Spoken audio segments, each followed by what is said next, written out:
വേറെ നമുക്ക് ഓപ്ഷനില്ല. നമ്മൾ കംപ്ലീറ്റ് എഫേർട്ടും എല്ലാം ഇതിനു വേണ്ടി ഇട്ടിട്ടുള്ളത്.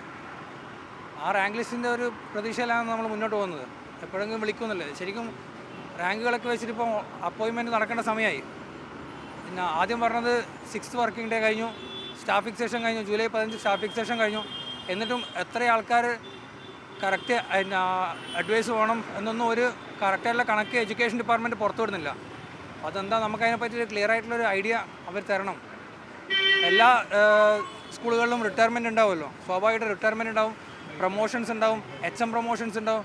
അപ്പോൾ ഇത്രയൊക്കെ നടന്നിട്ടും ഒരാളെപ്പോലും നിയമിക്കാത്തത്, അപ്പോൾ കണ്ണൂർ ജില്ലയിൽ ഒരാളെപ്പോലും നിയമിക്കാനുള്ള വ്യവസ്ഥിതി ഇല്ലായിട്ടാണോ? എന്തായാലും ഒരാളെങ്കിലും വേക്കൻസി വേണ്ടേ? അപ്പോൾ ഇതിൻ്റെ ഒരു സത്യാവസ്ഥ എന്താണെന്നുള്ളത് അറിയാൻ നമുക്ക് അവകാശമില്ല. കാരണം നമ്മൾ കംപ്ലീറ്റ് എഫേർട്ടും വർഷങ്ങളും മെനക്കെട്ടിട്ട് എക്സാം എഴുതി. ഇങ്ങനെയാണെങ്കിൽ ശരിക്കും എക്സാം നടത്തേണ്ടിയിരുന്നില്ലല്ലോ. അതായത് ഞങ്ങളുടെ റാങ്ക് ലിസ്റ്റ് വന്നിട്ട് ഇപ്പോൾ 10ാമത്തെ മാസമായി. അപ്പോൾ 10 മാസം കഴിഞ്ഞിട്ടും ഭൂരിഭാഗം ജില്ലകളിലും ഇതുവരെ നിയമനങ്ങളൊന്നും നടന്നിട്ടില്ല.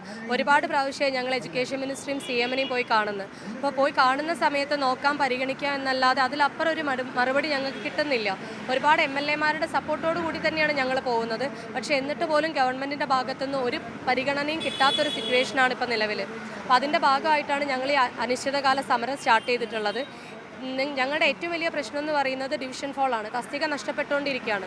അപ്പോൾ ഈ തസ്തിക നഷ്ടപ്പെടുന്നതിനനുസരിച്ച് ഗവൺമെൻറ് സ്കൂളുകളിൽ കുട്ടികളുടെ എണ്ണം കുറയുന്നു, തസ്തിക നഷ്ടപ്പെടുന്നു, പുതിയൊരു റാങ്ക് ലിസ്റ്റ് എന്ന നിയമനങ്ങൾ തീരെ നടക്കുന്നില്ല.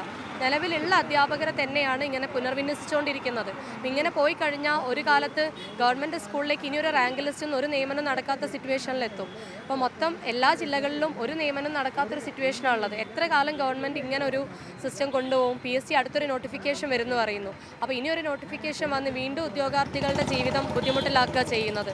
അപ്പോൾ റാങ്ക് ലിസ്റ്റിന് ഒരു വിലയില്ലാത്തതുകൊണ്ടാണ് ഞങ്ങൾ ഇന്ന് റാങ്ക് ലിസ്റ്റിൽ തന്നെ കപ്പലണ്ടി പൊതിഞ്ഞ് വിൽക്കുന്ന രീതിയിലൊരു പ്രതിഷേധ പരിപാടി മുന്നോട്ട് വെച്ചിട്ടുള്ളത്. ഇത് കണ്ടിട്ടെങ്കിലും ഗവൺമെൻറ്റിൻ്റെ കണ്ണ് തുറക്കണം എന്നാണ് ഞങ്ങൾക്ക് പറയാനുള്ളത്. ഇനിയെങ്കിലും നിയമനങ്ങൾ സ്റ്റാർട്ട് ചെയ്യുക. അതുപോലെ തന്നെ അധ്യാപക വിദ്യാർത്ഥി അനുപാതം കുറച്ചുകൊണ്ട് ഡിവിഷൻ ഫോളിനെ പിടിച്ചു കെട്ടാൻ സാധിക്കണം. അതുമാത്രമല്ല, HMൻ്റെ ക്ലാസ് ചാർജ് ഒഴിവാക്കിയിട്ട് ആ ക്ലാസ് ചാർജിന് പകരം പുതിയൊരു അധ്യാപക തസ്തിക സൃഷ്ടിക്കണം. ആ സൃഷ്ടിക്കുന്ന തസ്തികകളിലേക്ക് PSCയിലെ UPSC റാങ്ക് ലിസ്റ്റ് വഴി നിയമനങ്ങൾ നടത്തണം. പിന്നെ നമുക്കറിയാം MRS, BRC, SSKയിലൊക്കെ UP തസ്തികകളിൽ നിന്ന് നിയമനം നടക്കാൻ സാധ്യത ഉള്ളതാണ്. അപ്പോൾ ഇത്രയും സാധ്യതകൾ ഉണ്ടായിട്ട് പോലും നിയമനം നടക്കുന്നില്ല. അപ്പോൾ എന്തുകൊണ്ട് ഈ സാധ്യതകളൊക്കെ ഉപയോഗിച്ചിട്ട് വേക്കൻസി ക്രിയേറ്റ് ചെയ്യപ്പെടുന്നില്ല? ഡിവിഷൻ ഫോൾ ഉണ്ടെന്ന് പറയുന്നു, തസ്തിക ഇല്ല എന്ന് പറയുന്നു, നഷ്ടപ്പെടുന്നു എന്ന് പറയുന്നു. പക്ഷേ നഷ്ടപ്പെടുന്ന തസ്തികകൾ പുനഃസൃഷ്ടിക്കാൻ ഇത്രയും അവസരങ്ങളുണ്ട്. സ്റ്റാഫ് ഫിക്സേഷൻ കഴിഞ്ഞു, ഒഴിവുകളൊക്കെ നഷ്ടപ്പെട്ടു, ടീച്ചേഴ്സിനെ പുനർവിന്യസിച്ചു. ഇനിയെങ്കിലും ഒരു അധിക തസ്തിക എന്നുള്ള രീതിയിൽ ഇവ അനുവദിച്ച് തരണം എന്നാണ് ഞങ്ങളുടെ ആവശ്യം എന്ന് പറയുന്നത്.